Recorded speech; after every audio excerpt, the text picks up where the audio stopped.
به ولاگ روز اول دانشگاه خیلی خوش اومدین. اول به مانند بچهای دبستانی شب قبل مغنم اتو کردم و کیفم رو جمع کردم که تو کیفم حالا چیا گذاشتم. یک کلاسور جهت اینکه استاد اگر چیزی خواست بگه بنویسیم، دفترچه جهت اینکه استاد اگر تکلیفی داد بخوایم بنویسیم و جام دادی. و حالا این کیف چیه؟ توش سری وسایل ها میذارم مثل بادی اسپلش، مرطوب کننده دست، ضد آفتاب که خیلی مهمه، سوهان ناخن چون ناخناتون مشخص نمیکنه کی میخواد بشکنه، دستمال مرطوب و بالم لب و یه سری قرص مرز جهت اینکه در مواقع اضطراری. بعدم دیگه آینه و کش مو که همه اینا رو به صورت خیلی زیبا پک کردم و انداختم تو کیفم. البته بعدش انقدر سنگین شد کیفم که اینو گذاشتم تو داشبورد ماشین. بعدش دیگه عینک ندیدم نشدم نخوندم که خیلی مهمه واسه دانشگاه، لطفا یادداشت کنین. بعدم دیگه مدارک ماشین و کیف پول و هندزفری. و این شد کیف اول مهر ما که حاضر و آماده رفت گوشه. بعد دیگه رفتم بخوابم و اینم یه یادآوری واسه اینکه هر 2 هفته حداقل ملافه و روبالشتیتون رو بشورین یه بار. صبحتون بخیر. 5:45 دقیقه صبح پا شدم و حاضر شدم چون که باید تا قبل ساعت 6:30 راه بیفتم تا تو ترافیک وحشتناک اتوبان ها نمونم. یه موقعی انقدر شلوغ میشه راه که واقعا دلم میخواد ماشین رو بزنم کنار گریه کنم و همه کلاس هم میس کنم. در ارتباط با موزل چی بپوشم هم که از شب قبل باز انتخاب کرده بودم که قراره چه مانتو و لباسی بپوشم. در نهایت هم که مقنعه رو به سر میکنیم و کفش آهنی رو به پا و میریم سراغ بقیه روزمون. چرا فکر کردم ماشین سر کوچه است؟ در صورتی که ماشین ته کوچه است. پیاده روی‌های بیجا.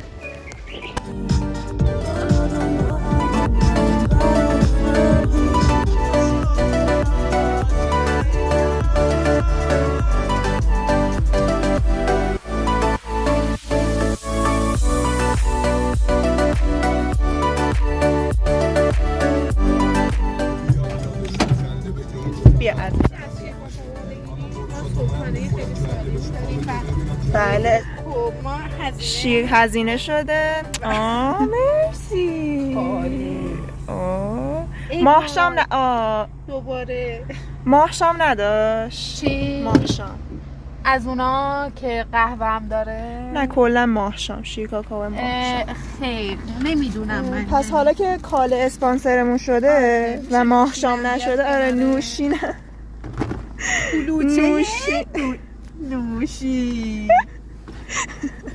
نوشینم اسپانسرمون شه و کلوچه کاکائو رو نوشین کاکائو. اینو دیدی؟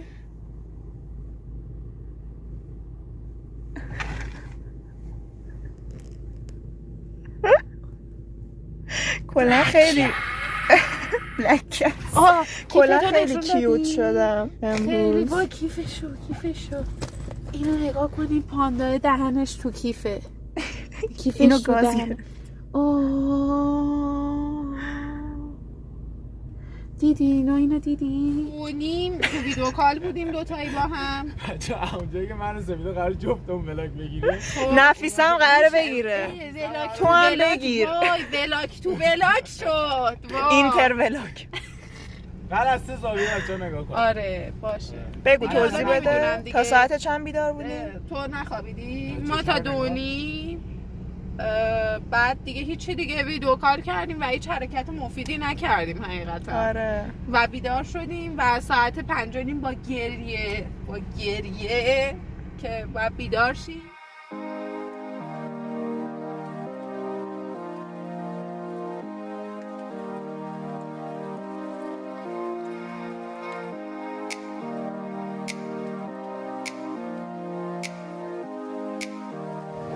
سلام. چقدر خود بیا اینجا چیز چیه؟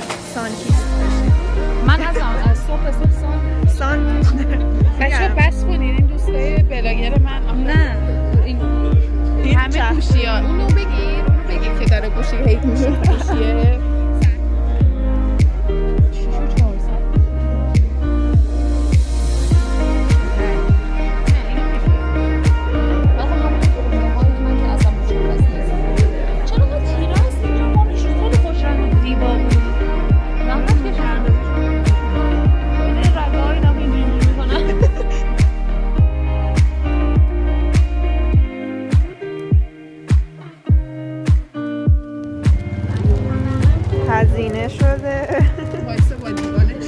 لیوان چای. این ناهار یا صبحونه؟